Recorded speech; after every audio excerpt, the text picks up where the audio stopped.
நிறைய பேர் வீட்டில் இந்த டெடி பேர் சோப் யூஸ் பண்ணால் பேபிஸோட ஸ்கின் ஒயிட்னிங் ஆகணும் அப்படின்னு சொல்லிட்டு யூஸ் பண்ணிட்டு இருக்காங்க. ஆனால் இந்த டெடி பேர் சோப்பில் ஸ்கின் ஒயிட்னிங்கான எந்த ஒரு இன்க்ரீடியண்ட்டும் கிடையாது. சொல்லப்போனால் இந்த சோப் யூஸ் பண்ணால் குழந்தையோட ஸ்கின் ஒயிட்னிங் ஆகவே ஆகாது. டெடி பேர் சோப் பேசிக்காக பேபியோட ஸ்கின்னு மாய்ஸ்சராக வச்சுக்கிறதுக்காகவும், ஸ்கின்ல இருக்கக்கூடிய ரேஷஸ் மற்றும் ட்ரைனஸ் இல்லாமல் இருக்கிறதுக்காகவும், இதில் இருக்கக்கூடிய pH லெவல் 5.5 குழந்தையோட சாஃப்ட் ஸ்கின்னுக்கு பொருத்தமாக இருக்கிறதுனாலையும் தான் இந்த சோப் யூஸ் பண்ணுறாங்க.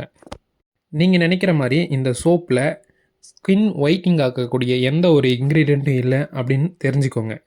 அது மட்டும் இல்லாமல் இந்த கம்பெனியும் இந்த சோப் யூஸ் பண்ணால் உங்கள் குழந்தையோட ஸ்கின் சேஞ்ச் ஆகணும்னு சொல்லிட்டு எந்த ஒரு இடத்துலையுமே சொல்லலை.